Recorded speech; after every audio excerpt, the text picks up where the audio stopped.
자, 여러분 안녕하십니까? 여러분 우리 회계사 경제학 2015년도 기출문제 21번서부터 25번까지 같이 한번 풀어보도록 하겠습니다. 자, 우선 여기 21번 문제 좀 긴 편입니다. 내용을 간단히 한번 보도록 할게요. 우선 내용을 딱 보면 선지에 교역전 이런 게 나와 있으니까 국제무역과 관련된 비교 우위론을 물어본다라는 것을 예상할 수 있겠어요. 자, 두 국가 A와 B가 옷과 식료품만을 생산, 소비하고 있습니다. 이 두 국가는 120 단위의 노동력을 가지고 있으며, 그러니까 120 단위의 노동력을 어떻게 할당할 것인가, 그거 관련된 것이죠. 자, 노동이 유일한 생산 요소이며 각 재화 한 단위를 생산하는데 소요되는 노동력은 다음 표와 같다. 여러분, 여기 나와 있는 게 우리 비교 이론 할 때는 숫자가 노동력인지 아웃풋인지 그걸 잘 보셔야 됩니다. 자, 노동력이 이렇게 나와 있는 거예요. 그래서 한 개 생산할 때 A는 옷에 생산할 때는 노동 시간이라 해도 되고 노동자가 2명이 필요하고 B는 3명이 필요하고 이렇게 보시면 되겠습니다. 자, A에서 옷과 식료품은 완전 대체제 관계이고 옷 한 단위와 식료품 한 단위는 동일한 효용을 갖는다. 그러니까 효용함수가 여기 표현되어 있습니다. A국에서의 효용함수는 어떻게 되겠어요? 그렇지. 여기 보시면은 우와 향하는 직선, 마이너스 우와 향하는 직선의 효용함수라는 거 알 수가 있고요. B국은 옷과 식료품이 완전 대체제 관계라고 생각하시면 되겠습니다. 각각 한 단위씩 한 묶음으로 소비를 된다. 이렇게 되고 있네요. 자, 우선 교역전이 이렇게 나와 있고 교역시 어떻게 되는가 이렇게 되어 있습니다. 여러분, 교역전 한번 상황을 한번 보도록 할게요. 지금 이렇게 한번 표현해 볼까요? 이렇게 한번 여기 조그맣게 제가 한번 표현해 볼 테니까 한번 잘 체크해 보시죠. 자, A 국가 같은 경우에는 효용함수가 어떻게 되어 있는 거야? 효용함수가 옷과 식료품 이렇게 돼 있잖아요. 여러분, 옷을 X라고 할게요. 식료품을 Y라고 할게요. 자, 그러면 효용함수가 어떻게 돼 있습니까 하면 X 플러스 Y 이런 꼴이 되어 있는 거예요. 이해 가세요? 자, 그러면 120명의 노동자를 가지고 있잖아요. 그때 옷을 생산하는데 노동자가 2명 이렇게 투입이 된단 말이야. 자, 그러면 여기 소비 가능 영역이라 할까? 생산 가능 영역 이렇게 한번 써볼게요. 생산 가능 곡선 유예산선하고 같은 말이라고 할 수 있겠죠. 근데 이걸 뭐 식으로 우선 하기보다는 요거를 간단하게 보시면 120명의 노동자를 어떻게 할당할 것인가 이렇게 볼 수가 있어요. 자, 그러면 우리 이렇게 쓸 수 있겠네. 120명의 노동자가 있는데 이거를 X에 얼마 투입할 것인가 Y에 얼마 투입할 것인가 그때 아웃풋을 우리가 생각을 한번 해볼 수가 있겠죠. 자, 그러면 이렇게 한번 생각해 볼까요? 자, 이렇게 한번 봅시다. 저희가 X제곱 여기가 Y제라고 할게요. 이해 가시죠? 자, 만약에 노동을 여기 X만 투입하게 되면 120명의 노동자를 가지고 1명 투입하면 2명 투입할 때 하나만 들어지니까 120명 여기 X만 생산하면 몇 개 생산할 수 있겠어요? 120을 2로 나누면 60 이렇게 생산할 수 있겠습니다.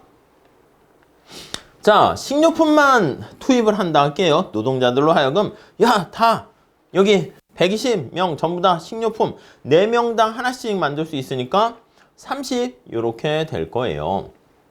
그러니까 생산 가능 곡선을 표현을 하게 되면 여기서부터 이런 식의 형태가 되는 것을 알 수가 있겠죠. 이해 가십니까? 그러면 우리가 요거 생산 가능 곡선과 관련한 기회비용을 우리가 생각을 하는데 이렇게 보시면 돼. 이렇게 돼 있으니까 Y는 마이너스 2분의 1. 이거 나중에 우리 노동으로 돼 있으니까 기회비용으로 바꾸셔도 됩니다. X로 기회비용 바꾸려고 하면 얘가 파고드세요 들어가면 어떻게 돼? 밑으로 파고로 들어가니까 2분의 1이라는 거 바로 알 수도 있는데 살짝 아이디어 공부를 위해서 좀 체크해 봅시다. 이렇게 되고 30 이렇게 되는 거 알 수가 있습니다. 이해 가시죠? 이 안에서 이 국가는 생산을 할 수가 있는 상황입니다. 따라오셨죠? 자, 그러면 추가적으로 자, 여기 무차별 곡선 요거 생각할 수 있어요.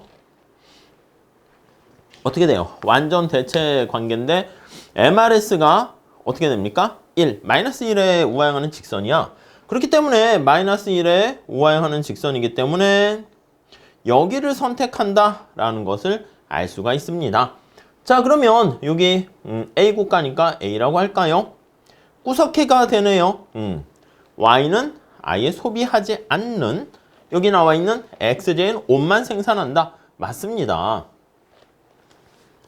이해 가십니까? 네. 자, 그럼 B국 한번 볼게요. B국 똑같이 쓰시면 돼. B국은 효용함수가 어떻게 됩니까?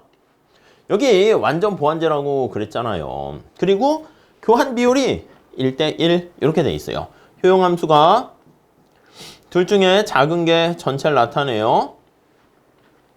자, 그리고 X와 Y 네, 이렇게 되어 있습니다. 이해 가시겠죠?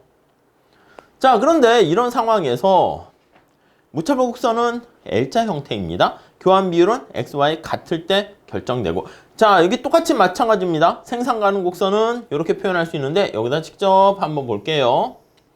X, Y 이렇게 자, 그러면 여기 보시면 옷을 하나 만드는데 노동자가 3명이 들어갑니다. 비용으로 생각해도 되죠. 아니면 기회비용 하면 여기 나와 있는 것처럼 9분의 3, 뭐 3분의 9 이렇게 바꿔도 되고요. 아무튼 직관적으로 여기에 각각의 절편을 생각해 보세요.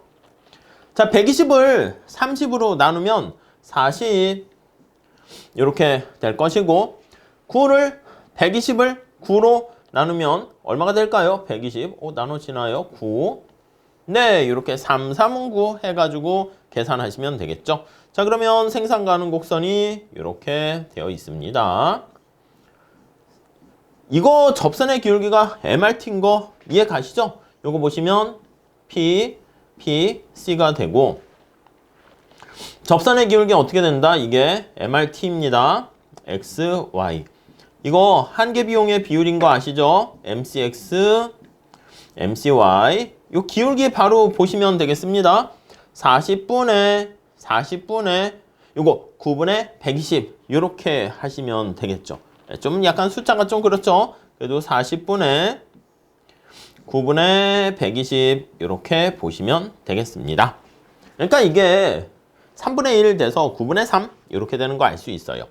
자, 그런데 여기 볼게요. 무차별 곡선 보시면 한 단위씩 묶음이 돼서 L자 형태가 되는데 그때 여기 나와 있는 것처럼 이렇게 XY가 같을 때 여기 나와 있는 게 X 이꼴 Y일 때 결합 비율이 이렇게 됩니다. 여기서 L자 형태가 이렇게 되는 거 알 수 있어요. 여기가 효용 극대화가 되는 것이죠. 이해 가십니까? 여기가 바로 B점 이렇게 정리를 하시면 되겠어요. 자, 그러니까 여기서는 계산하세요까지는 안 했어요. 요거 역시 마찬가지로 생산 가능 곡선 구해서 그 다음에 요거 X, Y 같다 집어넣으면 구할 수 있는데 여기서는 거기까지 하라는 게 아니라 당연히 동일한 양의 옷과 식료품을 생산 소비한다. 맞잖아요. 자, 그 다음 볼게요. 3번 봅시다. 자, 두 나라가 교역을 할 때 교역 조건과 관계없이 A국 같은 경우에는 식료품만 생산한다. 비교위 되는 것을 구하세요. 이렇게 표현을 하는 것입니다.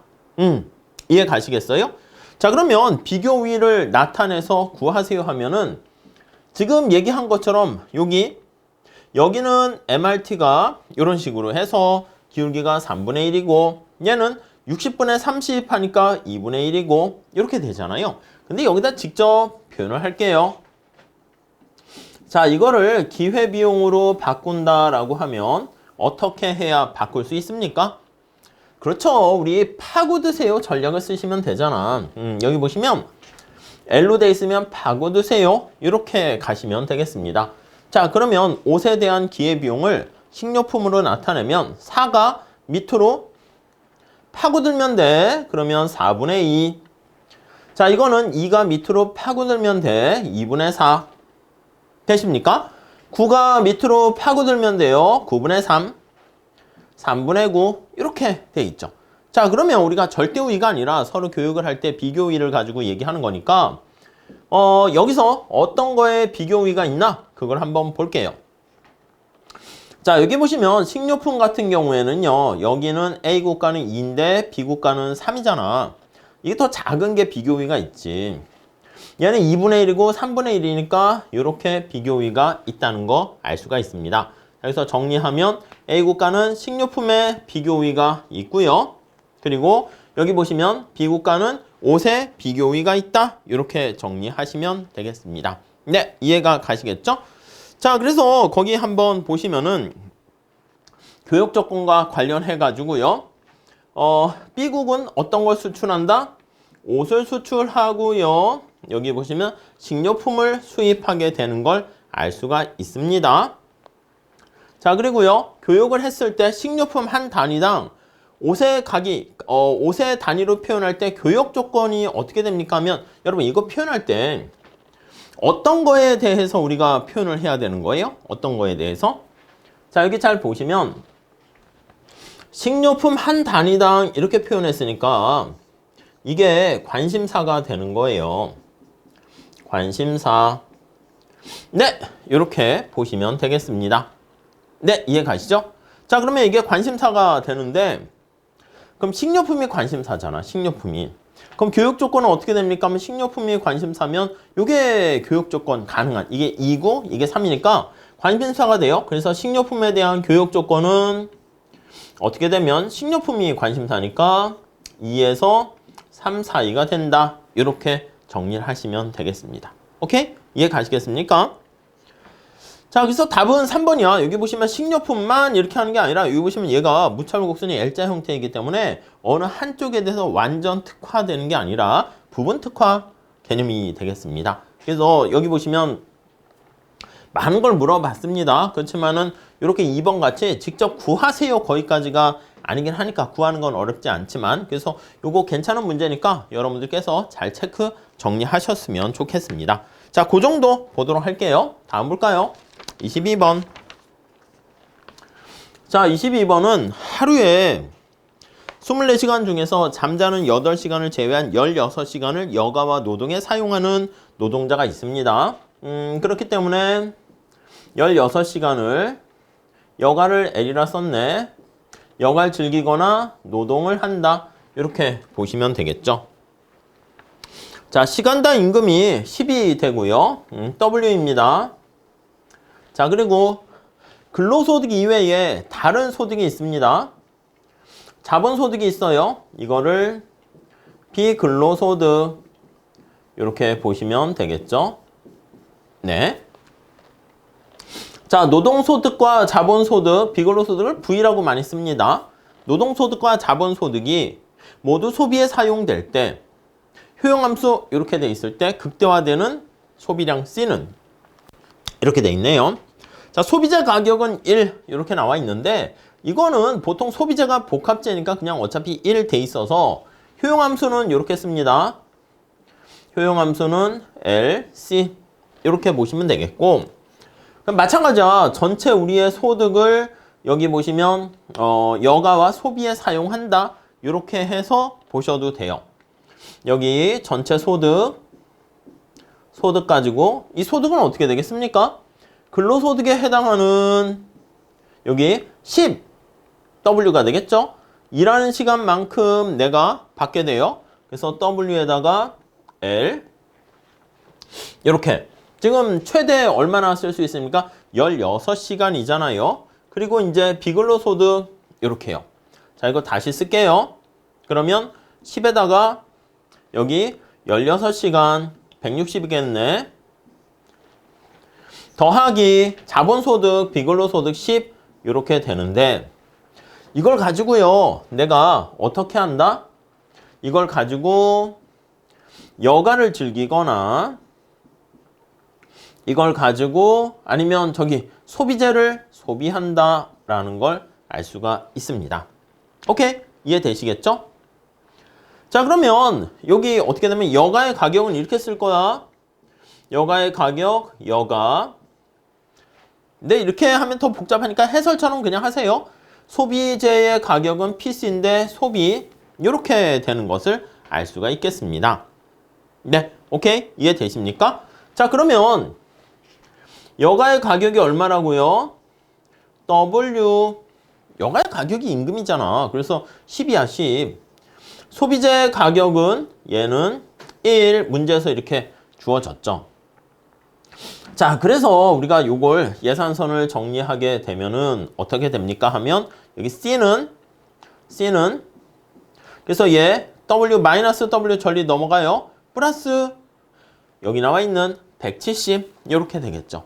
아니면 그냥 이렇게 하세요. 내가 소비를 할 수 있는 것은 어떻게 됩니까? 하면 여가와 요거 임금에다가 노동 얼마나 하는가 비근로소득인데 요거를 여가로 표현해야 되는 거니까 여기 나와 있는 것처럼 16을 L로 이렇게 빼주고 더하기 V 비근로소득 여기 나와 있는 것처럼 10 이렇게 됩니다.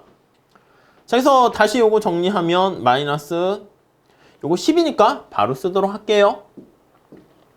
이제 설명을 하다 보니까 이렇게 자꾸 길어지는데 그냥 바로 식을 쓰실 줄 아셔야 돼요.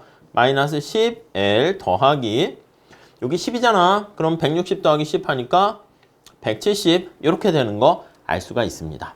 이해 가시죠? 자, 그러면 살짝 우리가 그림을 그리면 여가 소비가 되는데 자, 예산작식 어떻게 돼요?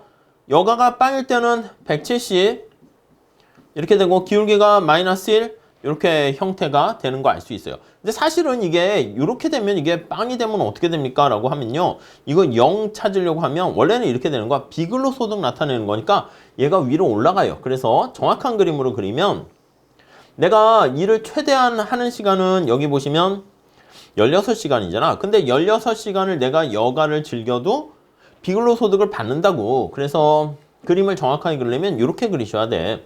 여기 나와 있는 것처럼 여기가 10 이렇게 돼 있고 요게 기울기가 마이너스 10 이렇게 되는 겁니다. 아시겠죠? 그래서 요거 얘가 비근로소득 이렇게 되는 거 알 수가 있습니다. 그래서 요게 비근로소득이고 요게 근로소득이야. 저기 나와 있는 것처럼 W 곱하기 근로시간 이렇게 되는 거 알 수 있어요.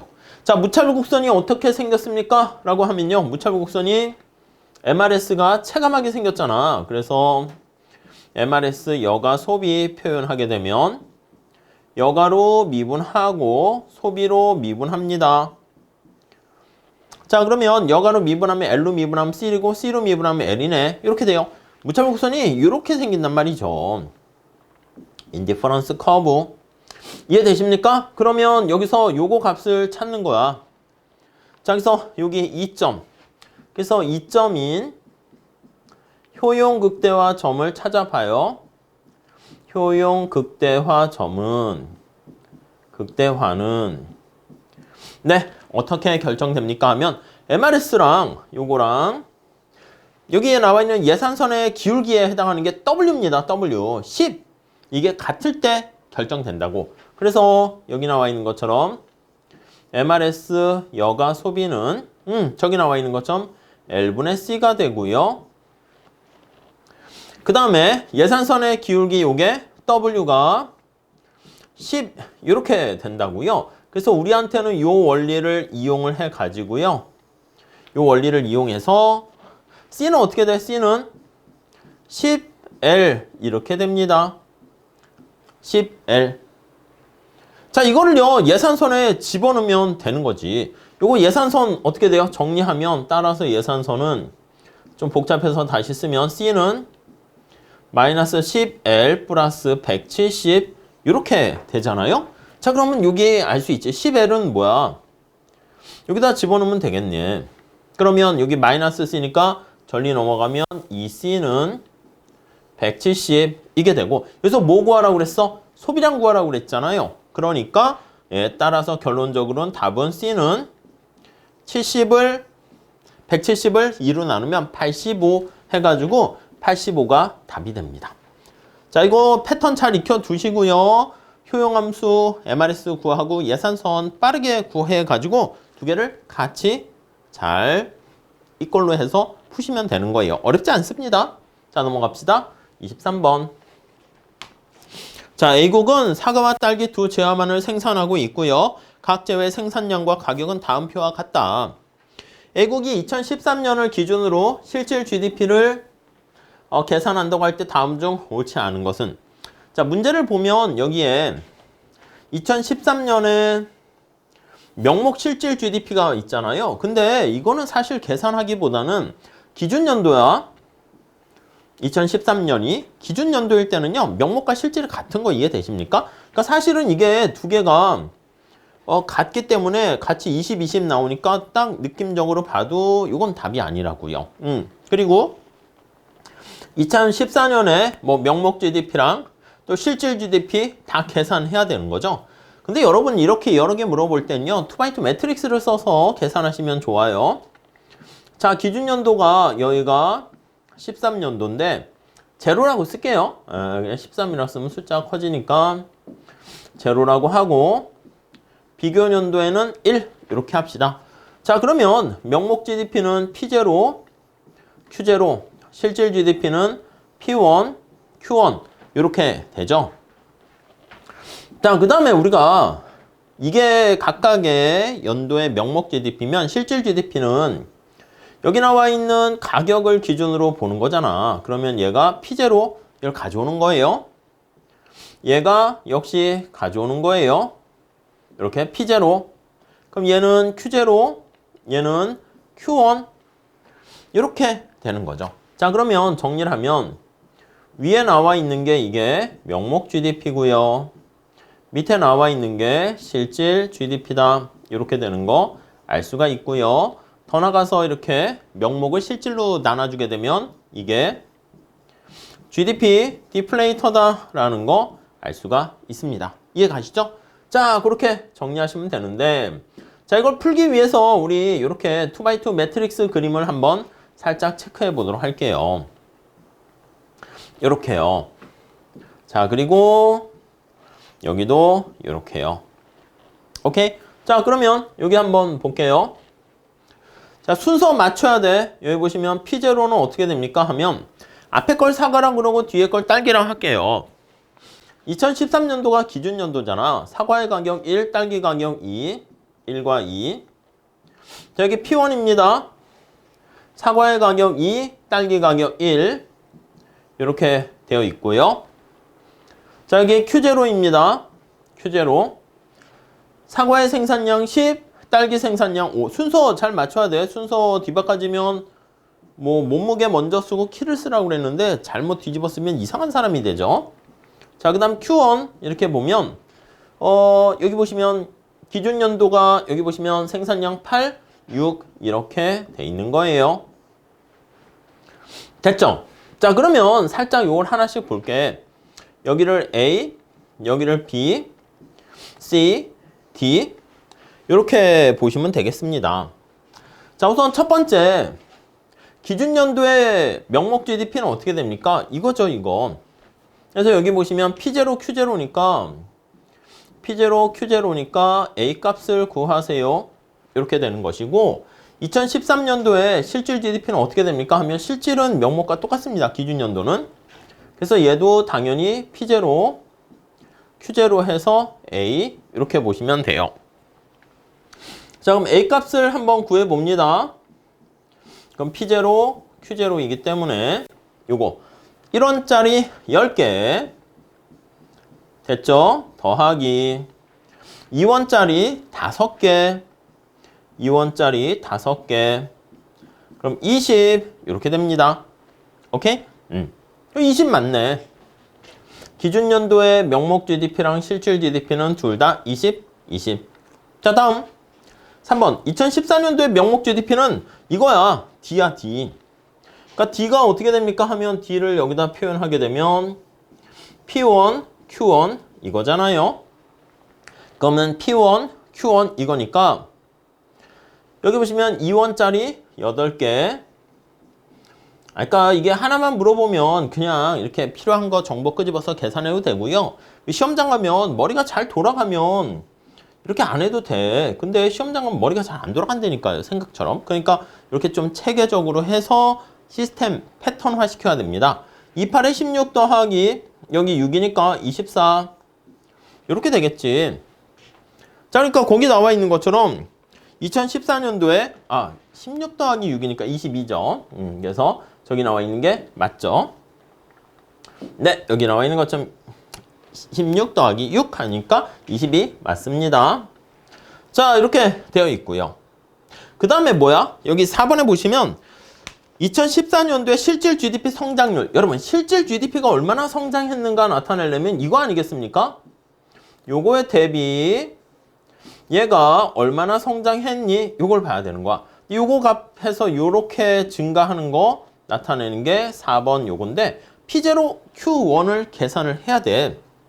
자, 여기 보시면 P0 Q1이니까 요거 C 값을 봐야 돼. 얘는 20이고 얘도 20, 얘도 여기 보시면 둘 다 A 값이니까 여기 볼게요.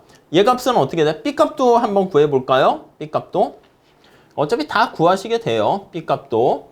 그러면 P1 Q0 이렇게 됩니다.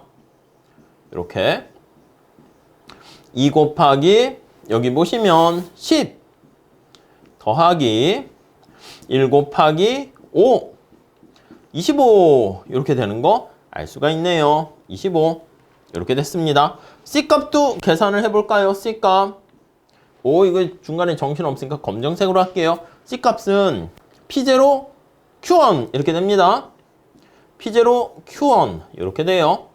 그럼 1 곱하기 8 1 곱하기 8 더하기 2 곱하기 6 이렇게 돼 있습니다. 그럼 8 더하기 12 하니까 20 이렇게 돼 있네. 얘도 20 이렇게 돼 있어요. 자, 그러면 우리가 살펴본 것처럼 여기 실질 값이니까 A에서 여기 얘가 어떻게 갔니? C로 얼마나 갔니? 이건데 20에서 20으로 갔잖아. 그럼 여기 나와 있는 4번에 나와 있는 실질 GDP 성장률은 20에서 20이니까 빵 %가 되는 거네요. 그래서 요거 맞게 되는 거죠. 이해 가시겠죠? 자, 그 다음에 5번 볼게요. 자, 5번은 2014년도에 GDP 디플레이터 상승률을 구하세요. 그러니까 GDP 디플레이터 상승률이니까 기준 연도는 100이야. 여기 나와 있는 것처럼 명목 GDP를 실질 GDP로 나눠주는 게 GDP 디플레이터인데 얘네들은 똑같잖아. 그러니까 기준 연도는 언제나 GDP 디플레이터는 100이다. 같으니까 곱하기 100%로 해서 100으로 나타내요. 자, 얘도 마찬가지로 봅니다. 요거. 자, P0 Q1은 얼마라고요? P0 Q1이 20이잖아. 여기 P1 Q1은 22잖아. 그러니까 요거는 20이고 얘는 22 하게 되면 곱하기 100 하면 그렇지 10% 110 이렇게 되잖아요. 110. 자, 그러니까 GDP 디플레이터는 100을 기준으로 했을 때 이렇게 얼마나 올라갔습니까? 하면 10% 상승했다라는 것을 알 수 있죠. 그러니까 전년 대비 5% 상승했다는 틀리게 됩니다. 답이 5번 이렇게 보시면 되겠어요.